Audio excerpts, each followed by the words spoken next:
Good morning friends, मैं हूं योगेश, आप सबका भाई योगेश। और आज मैं लाया हूं भारतीय संवैधानिक विकास से कि भारत का संविधान का विकास किस प्रकार से हुआ है। तो चलिए बढ़ते हैं वीडियो की ओर। तो भारत का जो संविधान है उसकी संविधान सभा के गठन की मांग एक वामपंथी नेता एम.एन. रॉय ने की थी। तो किसने की थी? एक वामपंथी नेता थे एम.एन. रॉय। इन्होंने जो है कि भारतीय संविधान सभा की मांग की थी। ठीक है। भारतीय संविधान सभा का गठन भारतीय संविधान वर्ष 1946 में क्या हुआ? कैबिनेट मिशन योजना के तहत 1926 में कैबिनेट मिशन 1946 में कैबिनेट मिशन योजना के तहत भारतीय संविधान सभा के गठन का प्रस्ताव पारित किया गया। ठीक है। 1946 में क्या हुआ? कैबिनेट मिशन योजना के तहत भारतीय संविधान सभा का गठन पारित किया गया। और संविधान सभा का अप्रत्यक्ष निर्वाचन हुआ। तो संविधान सभा का किस प्रकार से निर्वाचन हुआ था? तो संविधान सभा का अप्रत्यक्ष निर्वाचन हुआ। ठीक है। संविधान सभा के सदस्यों द्वारा संविधान के सदस्यों का निर्वाचन किया गया था। जो संविधान सभा के सदस्य थे उनके द्वारा संविधान सभा के सदस्यों का निर्वाचन किया गया था। अब इसमें जो है कि कुल सीट है 390 कुल सीटें कितनी थी? कुल सीटें 390 सीटें थी। 390 सीटें इसमें थी। कुल सीटें इसमें से 390 थी, जो कि जिसमें से 296 ब्रिटिश भारत के लिए थी। 296 किसके लिए थी? 296 ब्रिटिश भारत के लिए थी। और 93 सीटें किसके लिए थी? जो देसी रियासतें थी उस समय की, उनके लिए 93 सीटें आवंटित की गई थी। ठीक है। और संविधान सभा की जो प्रथम बैठक हुई, संविधान सभा की प्रथम बैठक हुई 9 दिसंबर 1946 को। 9 दिसंबर 1946 को संविधान सभा की पहली बैठक हुई, जिसके अध्यक्ष किसको नियुक्त किया गया? डॉक्टर सच्चिदानंद सिन्हा को। डॉक्टर सच्चिदानंद सिन्हा को जो है इसका अध्यक्ष जो है कि नियुक्त कर दिया गया। ठीक है। हालांकि वो एक अस्थायी अध्यक्ष थे। वो क्या थे? एक अस्थायी अध्यक्ष थे। फिर 11 दिसंबर 1946 को जो है कि एक दूसरी बैठक हुई, जिसमें डॉक्टर राजेंद्र प्रसाद को स्थायी अध्यक्ष चुना गया। डॉक्टर राजेंद्र प्रसाद जो थे उनको स्थायी अध्यक्ष चुना गया, तथा एच.सी. मुखर्जी को उपाध्यक्ष चुना गया। एच.सी. मुखर्जी को क्या चुना गया? उपाध्यक्ष को चुना गया। और बी.एन. राव को संविधान का संवैधानिक सलाहकार नियुक्त किया गया। तो हमारे संवैधानिक सलाहकार कौन थे? तो संविधान सभा का संवैधानिक सलाहकार था BN. Rao, sir BN. Rao. ठीक है। संविधान में महिला सदस्यों की संख्या कितनी थी? जो संविधान सभा थी हमारी, तो उसमें जो महिला सदस्य थे वो थे 15। महिला सदस्य कितने थे उसमें? तो उसमें थे महिला सदस्य 15। अब 13 दिसंबर 1946 को क्या हुआ कि संविधान सभा में पंडित जवाहरलाल नेहरू ने अपना उद्देश्य प्रस्ताव पेश किया, जिसे कब स्वीकारा गया? तो इसे स्वीकारा गया 22 जनवरी 1947 को। ठीक है। तो 13 दिसंबर 1946 को पंडित जवाहरलाल नेहरू ने एक संविधान सभा में उद्देश्य प्रस्ताव अपना पेश किया, जिसे 22 जनवरी 1947 को सर्वसम्मति से स्वीकार कर लिया गया। ठीक है। अब हम संविधान की कुछ प्रमुख समितियों को देख लेते हैं। ठीक है। तो संघ समिति जो थी उसके अध्यक्ष कौन थे? पंडित जवाहरलाल नेहरू। उसके अध्यक्ष थे पंडित जवाहरलाल नेहरू। और संघीय संविधान समिति जवाहरलाल नेहरू। इन दोनों को याद करने के लिए क्या ट्रिक है कि जहाँ पे भी संघ आएगा वहाँ पे पंडित जवाहरलाल नेहरू हैं। ठीक है। जो वहाँ पे कौन है? पंडित जवाहरलाल नेहरू। संघ शक्ति समिति के अध्यक्ष थे जवाहरलाल नेहरू, और संघीय संविधान समिति के अध्यक्ष थे जवाहरलाल नेहरू। प्रांतीय संविधान समिति के अध्यक्ष कौन थे? प्रांतीय संविधान समिति के अध्यक्ष थे सरदार वल्लभ भाई पटेल। प्रांतीय संविधान समिति के अध्यक्ष कौन थे? तो वो थे सरदार वल्लभ भाई पटेल। प्रारूप समिति के अध्यक्ष, ये तो सभी को पता होगा, डॉक्टर भीमराव अंबेडकर थे।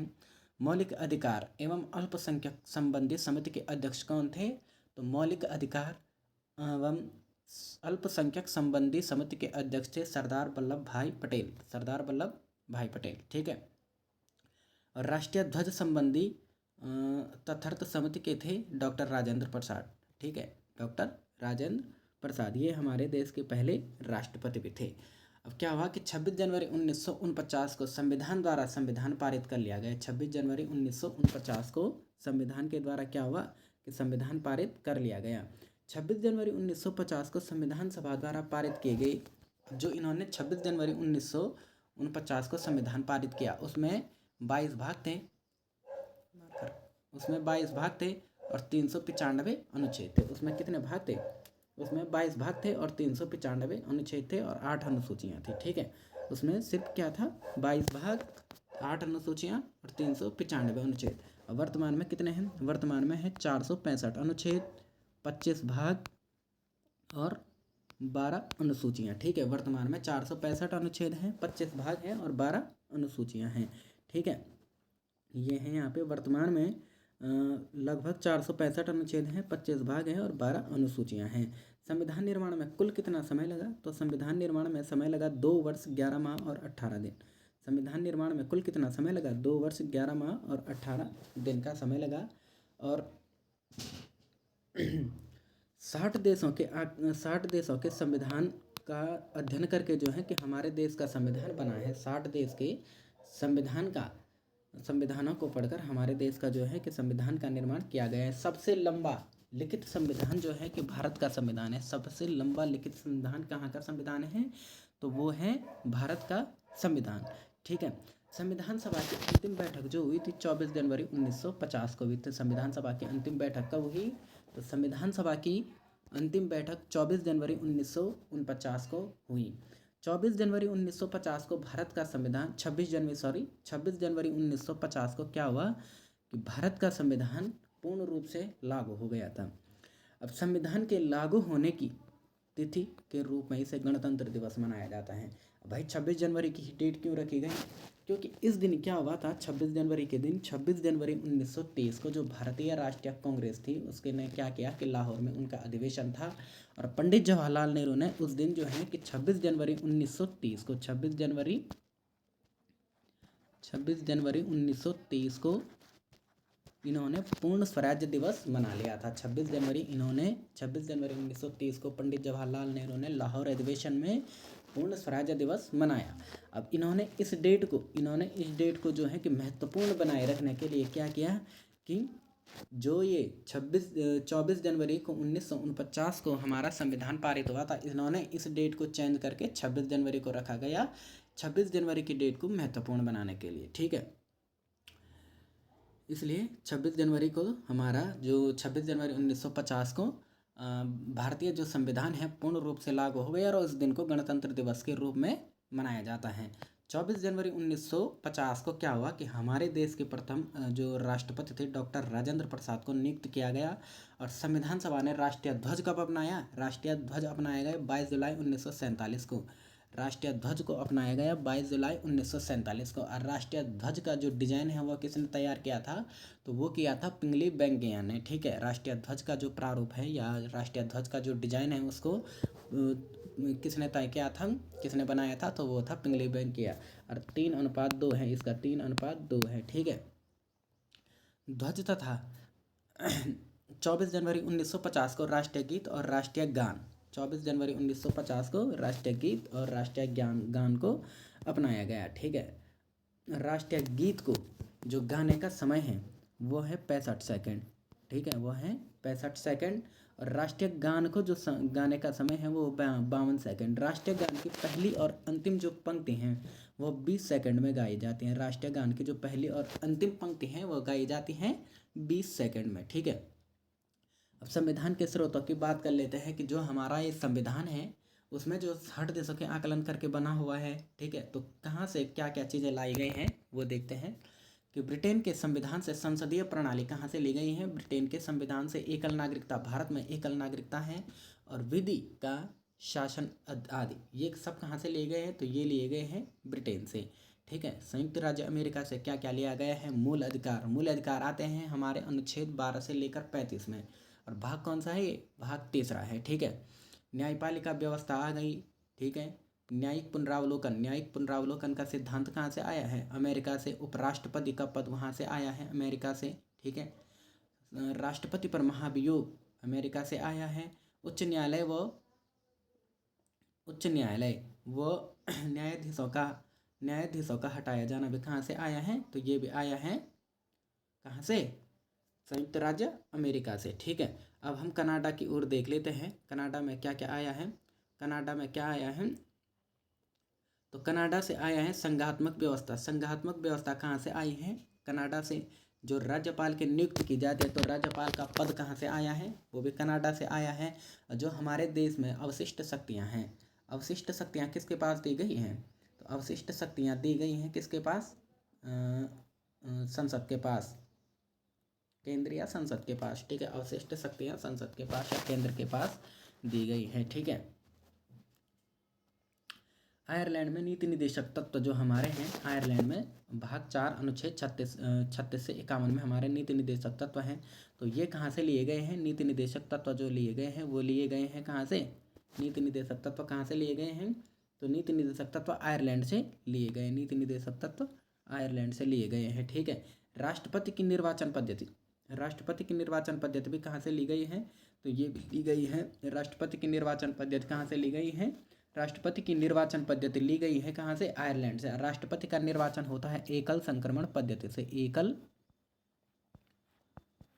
संक्रमण पद्धति से, एकल संक्रमण पद्धति से, ठीक है, एकल संक्रमण पद्धति से। राष्ट्रपति का जो निर्वाचन होता है एकल संक्रमण पद्धति द्वारा किया जाता है। जर्मन से आपातकाल, आर्टिकल 368 आर्टिकल 368 कहाँ से लिया गया है, अनुच्छेद 368, तो ये लिया गया है जर्मन से। आपातकाल के दौरान मूल अधिकार, आपातकाल के दौरान सिर्फ 2 मूल अधिकार है जिनको जो है कि हटाया नहीं जा सकता। अनुच्छेद कौन कौन से हैं वो, अनुच्छेद 20 और 21। अनुच्छेद 20 में क्या है कि भाई दोष सिद्धि के संबंध में संरक्षण, जब तक दोष सिद्ध नहीं हो जाता तब तक वो सुरक्षित रहा, मतलब उसको अपना वो क्या बोलते हैं, वो करने के लिए बचाव करने के लिए स्वतंत्रता है, ठीक है, वो वकील को ला सकता है।